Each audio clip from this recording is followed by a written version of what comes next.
جس سے ہم کو دین کو اس کے سورس کے ذریعے سمجھنا آسان ہو جاتا ہے. یہ میرے الفاظ کا مجموعہ نہیں ہے.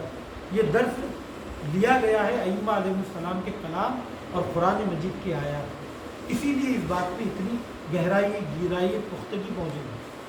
حضرت کیا فرماتے ہیں؟ وقت کی ایک بڑی خرابی یہ ہے کہ جیسے جیسے دن گزرتے چلے جاتے ہیں اس سے انسان کے ارادے کمزور ہوتے چلے جاتے ہیں, انسان کے ارادے بدل جاتے ہیں اور اس کے کام بدل جاتے ہیں. شروع میں آدمی کچھ ہوتا ہے, جس شور و نشاط اور جذبے کے ساتھ کام شروع کرتا ہے, کچھ عرصے کے بعد ہم دیکھتے ہیں کہ اس کا کام دھرا کا دھرا رہ گیا, اس کے ارادے دھرے کے دھرے رہ گئے. تو یہ وقت کی حالت ہے. وقت کے ساتھ ایسا ہوتا ہے, انسان ایک روٹین کے اوپر نہیں ٹک پاتا ہے, تھک جاتا ہے ایک جگہ. حضرت اسی لیے بار بار مراقبت کی ضرورت ہے, اپنے آپ کو نصیحت کرنے کی ضرورت ہے, اپنے آپ پر نگرانی کرنے کی ضرورت ہے. حضرت علی علیہ السلام ایک رستہ یہ بھی بتاتے ہیں, تمل القلوب کما تمل الابدان. جس طریقے سے انسان کے بدن تھک جاتے ہیں ویسے ہی انسان کے دل بھی تھک جاتے ہیں. ان تھکے ماندے روز کی روٹین میں پریشان دلوں کو کیسے اس حالت سے نکالا جائے؟ تو حضرت یہ فرماتے ہیں کہ حکمت آمیز باتوں کی طرف توجہ کرو, حکمت آمیز باتوں کو پڑھو, اس کے اندر تمہارے لیے رستے نکلیں گے. تو ہم اہل بیت کے کلام کو پڑھے, قرآن کو پڑھے, جب ہم اس کو پڑھتے ہیں ترجمے کے ساتھ تو ہماری زندگی کے کئی مسائل خود بخود حل ہوتے چلے جاتے ہیں.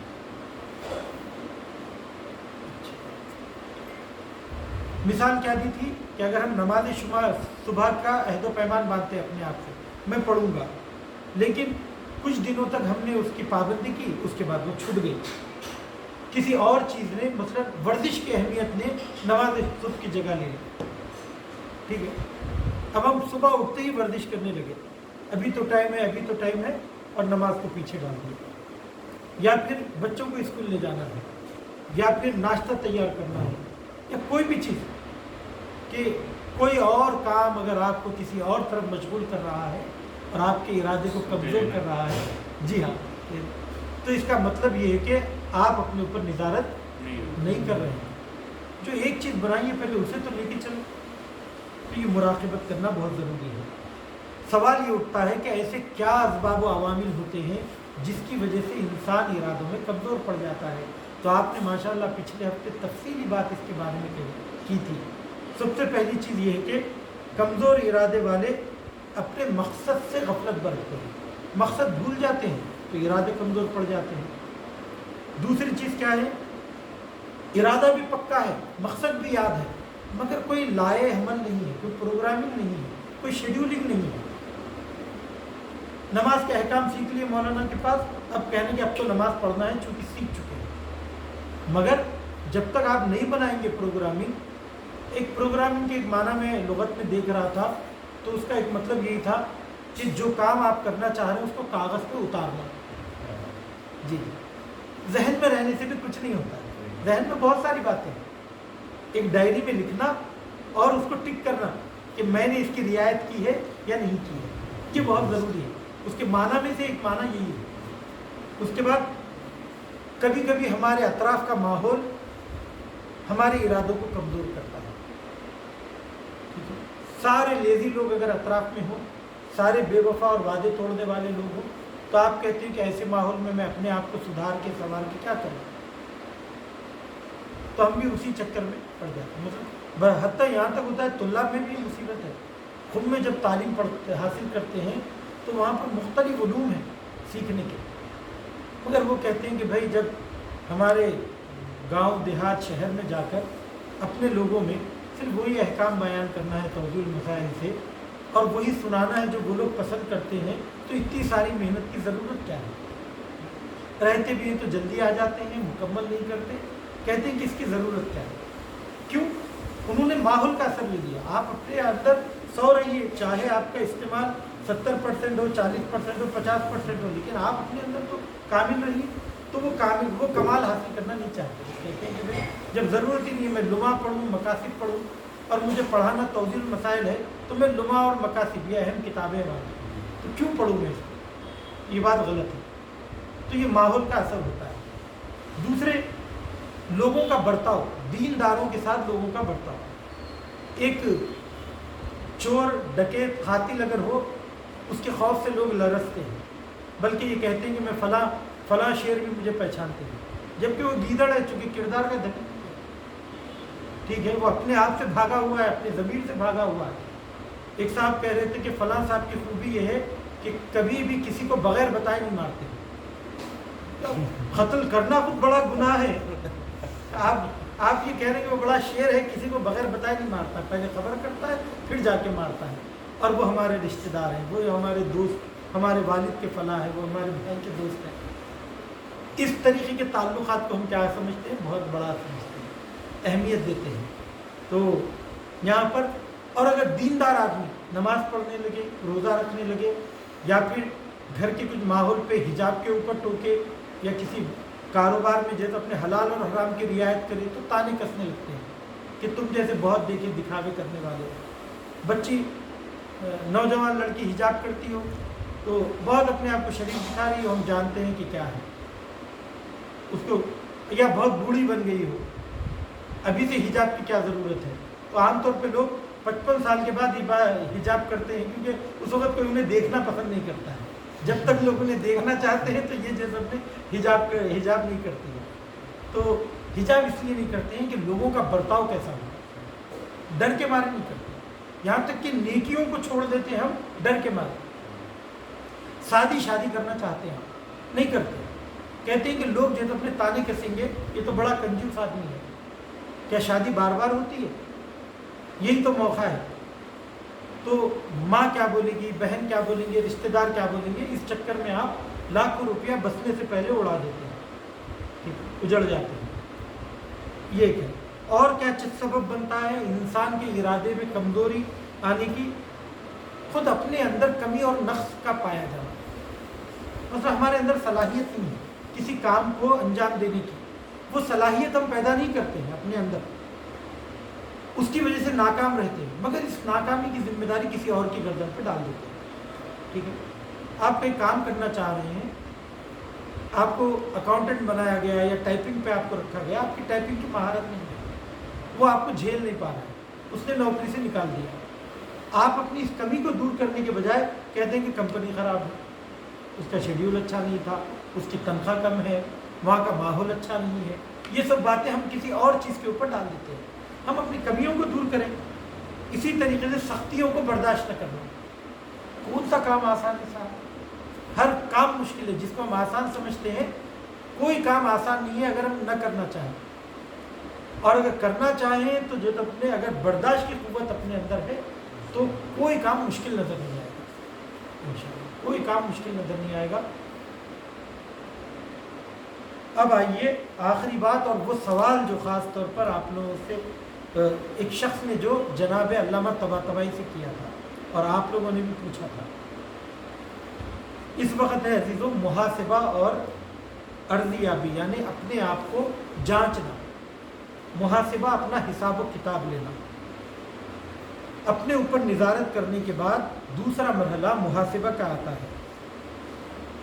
اس محاسبے میں ہم یہ جاننے کی کوشش کرتے ہیں کہ میں کس حد تک اپنے مقصد میں کامیاب رہا اور کس حد تک اپنے وعدے کو پورا کر سکا۔ تو وعدے کو پورا کرنے اور مقصد میں کامیاب ہونے کے حوالے سے اپنے آپ کو جانچنا، اور یہ دیکھوں کہ اگر میں کامیاب ہوا تو اس میں میری کامیابی کا کیا راز ہے، کن باتوں کے اوپر میں نے توجہ دی تو کامیاب ہوا، اور اگر میں ناکام رہا یا پھر جیسا فائدہ حاصل ہونا چاہیے اتنا فائدہ حاصل نہیں کر سکا تو اس کے اسباب کیا ہیں، کہاں پر کمی رہ گئی ہے۔ تو محاسبے کے بعد ہی انسان کو پتہ چلتا ہے کہ وہ اپنے عہد و پیمان میں کامیاب رہا یا نہیں رہا، وہ اپنے ٹارگٹ کو پورا کر سکا نہیں کر سکا، وہ اپنے وعدے اور ایگریمنٹ کو پورا کر سکا یا نہیں کر سکا۔ اور اگر وہ کامیاب رہا مکمل طریقے سے، یا 80% کامیاب رہا، 70% کامیاب رہا، تو وہ اللہ سبحانہ وتعالیٰ کا اس نعمت پر شکر ادا کرے، فخر نہ کرے۔ یہ بھی ایک مصیبت ہے، جدھر کامیابی ہوتی ہے آدمی آپے سے باہر ہو جاتا ہے اور کارٹون بن جاتا ہے۔ کارٹون کیا ہے سر؟ کارٹون میں بے ہنگم بدن بتایا جاتا ہے، کبھی سر بڑا ہے، کبھی پیٹ بڑا ہے، پاؤں چھوٹے چھوٹے ہیں، تو تکبر کرنے والا بھی ایسے ہی ہے. تکبر کرنے والا اپنے آپ کو بڑا سمجھتا ہے تو وہ کارٹون دکھتا ہے دوسروں کی نظر میں. ٹھیک ہے جی, وہ کارٹون دکھتا ہے.